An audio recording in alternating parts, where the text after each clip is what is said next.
உங்க எல்லாருக்கும் என்ன தெரியும் இந்த சாமியார்களை பத்தி? ஒரு சாமியாரிய மெடிக்கல் காலேஜ் திறக்கணும், ஒரு சாமியாரிய எலெக்ஷன்ல நிக்கணும், சாமியாரிய ஷாம்பு விக்கணும், சாமியாரிய சாம்பார் பொடி வைக்கணும், சாமியாரிய விக்கணும்.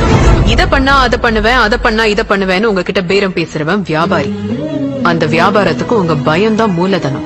சாமி காப்பாத்தாது ராஜா, சாமி வாழ வைக்காது ராஜா, பூமிதான் உன்னை வாழ வைக்கும். சாமியும் சேர்த்து. பூ போடுறது கூட பூமிதான் பூ தரணும் ராஜா. பூமிக்கு, மண்ணுக்கு, நிலத்திற்கு அரசியல் செய்யாது அதில் வாழ்கிற மனிதனை வாழ வைக்க முடியாது. மதத்தையும் கடவுளையும் காப்பாற்றுற ஆன்மீக காவலர்கள். இவ்வளவு பெரிய பிரபஞ்சத்துல இத்தனோண்டு புள்ளிதான் உலகம். அந்த உலகத்துல ஒரு சின்ன தூசி கூட நீ கிடையாது. நீ கடவுளை காப்பாத்துறியா? சரி, நீயே காப்பாத்து. ஆமா, என்ன கடவுளை காப்பாத்துவ? உங்களை எல்லாம் உருவாக்குன கடவுளையா, இல்ல நீங்க எல்லாம் சேர்ந்து உருவாக்குனீங்களே அந்த கடவுளையா? அன்பு பிள்ளைகளிடத்தில் நான் எழுப்ப போற கேள்வி, சாமிக்கு அரசியல் செய்கிறவர்களோடு நீங்கள் நிக்க போகிறீர்களா?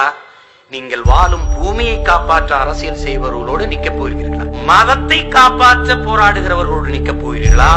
அதை தாண்டிய புனிதமான மனிதத்தை காப்பாற்ற போராடுகிறவர்களோடு நிக்க போகிறீர்களா? கையிலே ஆகாசம் கொண்டு வந்தோம் பாசம். சாதியும் மதமும் வெறும் மனிதர்களுக்கு மட்டுமான உணர்வு. ஆனால் அரசியல் என்பது உலகில் எல்லா உயிர்களுக்குமான ஒன்று.